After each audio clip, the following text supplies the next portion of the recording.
Hello friends, welcome to laddu சமையல். இன்றைக்கி நம்ம லட்டு சமையலில் ஒரு புதினா சிக்கன் தான் எப்படி பண்ணுறதுன்னு பார்க்க போகிறோம். அதுக்கு நம்ம ஃபஸ்ட்டு ஒரு மசாலா அரைச்சிக்கலாம். அதுக்கு ஒரு 7-8 சின்ன வெங்காயம், ஒரு 10 பல்லு அளவுக்கு பூண்டு, ஒரு 6-7 முந்திரி பருப்பு, ஒரு சின்ன துண்டு இஞ்சி, ஒரு டீஸ்பூன் ஜீரகம், ஒரு டீஸ்பூன் மிளகு, ஒரு துண்டு பட்டை, 4 கிராம்பு, ஒரு ஸ்டார் பூ, அதோட ஒரு கைப்பிடி புதினா, ஒரு கைப்பிடி மல்லி, இது எல்லாத்தையும் சேர்த்து நம்ம ஒரு பேஸ்ட்டாக அரைச்சி எடுத்துகிட்டு வந்துடலாம். பச்சை மிளகாய் சொல்ல மறந்துட்டேன், தனியாக எடுத்து வச்சுருந்தேன். 4 பச்சை மிளகாய் உங்களுக்கு காரத்து அந்த மாதிரி போட்டுக்கோங்க. நான் ஒரு 1/2 கிலோ சிக்கனுக்கு இது அளவு சொல்கிறேன். இதையும் சேர்த்து அரைச்சிட்டு வந்துடலாம். பேஸ்ட்டு நல்லா நைஸாக அரைச்சி எடுத்துகிட்டு வந்தாச்சு. இப்போ தாளிச்சிக்கலாம். ஒரு பேன் அடுப்பில் வச்சுருக்கேன், ஹீட் ஆகட்டும். பேன் ஹீட் ஆகிடுச்சு. இப்போ அதில் ஒரு 2 டேபிள் ஸ்பூன் அளவுக்கு நெய் சேர்த்திக்கலாம். நெய்யில் செய்யும்போது நல்லாயிருக்கும். நெய் சூடானோன்னு 2 பெரிய வெங்காயம் நல்லா ஸ்லைஸாக கட் பண்ணி வச்சுருக்கேன், அதை சேர்த்துக்கலாம். தாளிப்பு போடுற பொருளெல்லாம் நம்ம அரைச்சிட்டோம், பட்டை கிராம்பு எல்லாமே அரைச்சிட்டோம். அதனால் வெங்காயம் மட்டும் நம்ம தாளிப்பாக போட்டுக்கலாம்.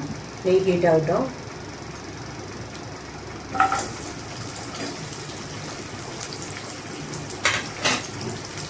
வெங்காயத்தை போட்டு நல்லா செவந்து வர வரைக்கும் நம்ம வெங்காயத்தை வதக்கணும்.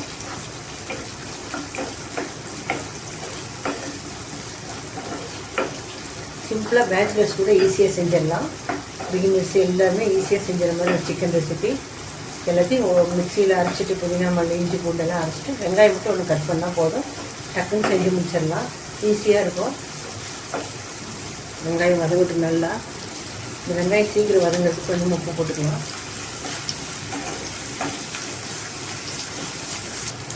வெங்காயம் இந்த அளவுக்கு நல்லா செவந்துச்சு பாருங்கள். ஓரமெல்லாம் செவந்து நல்லா வெங்காயம் ஃப்ரை ஆகிடுச்சு நெய்யிலேயே.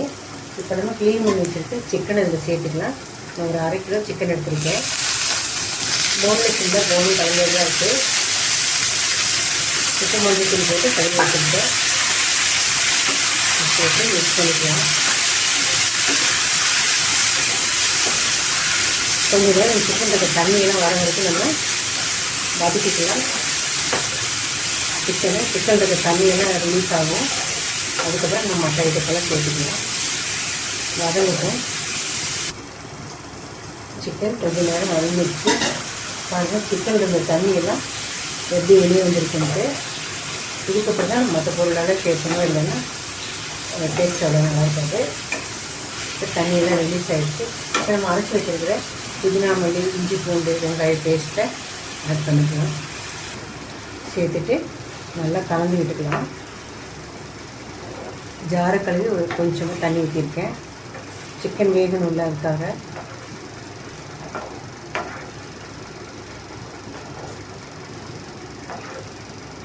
இதுலேயே ஒரு 1/4 கப் அளவுக்கு தயிர் சேர்த்துக்கலாம்.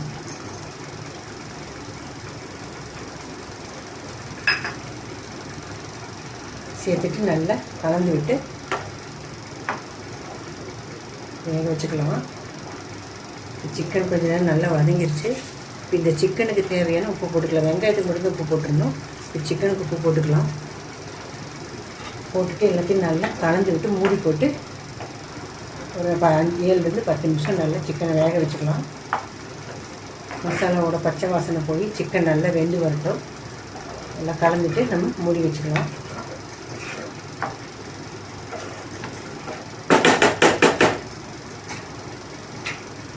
மீடியம் ஃப்ளேமில் வச்சு வேக வச்சுக்கலாம். இதில் ஒரு 1/4 டீஸ்பூன் அளவுக்கு மட்டும் மஞ்சள் பொடி சேர்த்துக்கலாம். சிக்கனோட ஸ்மெல் எடுக்கிறதுக்காக தான் இது. மஞ்சள் பொடி வேணான்னா கூட நீங்கள் க்ரீன் கலரில் இருக்குன்னு விட்டுருங்க. மஞ்சள் போட்டு கழுவினாலும் மஞ்சள் கொஞ்சம் சேர்க்கும் போது சுத்தமாக ஸ்மெல் வராது. ஆனால் ஒரு 1/4 டீஸ்பூன் மஞ்சள் தூள் நான் சேர்த்துருக்கேன். சிக்கனை நல்லா வேக வச்சுக்கலாம். இடையில நம்ம ஒரு தடவை 2 தடவை நல்லா மிக்ஸ் பண்ணி விட்டுக்கலாம். அப்போ தான் எல்லா பக்கமும் சிக்கன் வேகும்.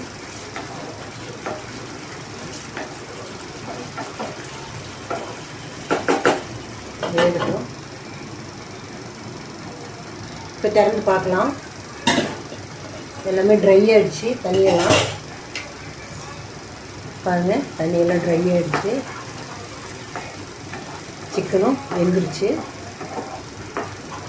இப்போ லாஸ்ட்டாக இதில் ஃபைனல் டச்சாக மறுபடியும் ஒரு டேபிள் ஸ்பூன் அளவுக்கு நம்ம நெய் ஆட் பண்ணிக்கலாம்.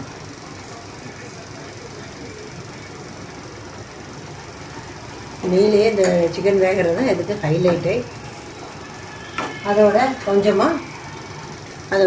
கொஞ்சமாக க்ரஷ் பண்ண உலர்ந்த வெந்தயக்கீரை கசூரி மேத்தி சேர்த்துக்கலாம். இது ஆப்ஷனல் தான், வேண்டாம்னு விட்டுருங்க. அப்புறம் அதில் கொஞ்சமாக ஃப்ரெஷ் க்ரீம் சேர்த்துக்கலாம். இதுவும் ஆப்ஷனல் தான், உங்களுக்கு வேணும்னா சேர்த்திக்கோங்க, இல்லைன்னா வேண்டாம். ரிச்சான டேஸ்ட்டாக இருக்கும், அதனால தான் நான் சேர்த்துறேன். சேர்த்துட்டு எல்லாத்தையும் நல்லா ஒரு தடவை மிக்ஸ் பண்ணி இறக்கிட்டோம்னா நம்முடைய மின்ட் சிக்கன், புதினா சிக்கன் சூப்பராக ரெடி ஆகிடுச்சு. சப்பாத்தி ரொட்டியோடு சாப்பிட்றதுக்கு சூப்பரான சைட் டிஷ்ஷு. சப்பாத்தி ரொட்டிட்டு நல்லாயிருக்கும். ரைஸில் கிரேவி மாதிரி இருக்குன்னா ரைஸில் கூட நம்ம சாப்பிட்லாம். ஆனால் பெஸ்ட்டான காம்பினேஷன் வந்து சப்பாத்தி, பரோட்டா, நான் அந்த மாதிரி ஐட்டத்துக்கு சூப்பரான காம்பினேஷனாக இருக்கும். அவ்வளோதான், நம்ம மின்ட் சிக்கன் ரெடி ஆகிடுச்சு. நீங்களே இதே மாதிரி செஞ்சு பாருங்கள். பிடிச்சிருந்தா லைக் பண்ணுங்கள், ஷேர் பண்ணுங்கள், கமெண்ட் பண்ணுங்கள், இந்த சேனலை சப்ஸ்கிரைப் பண்ணுங்கள். மறக்காமல் பெல் ஐக்கானை கிளிக் பண்ணுங்கள். தேங்க்ஸ் ஃபார் வாட்சிங்.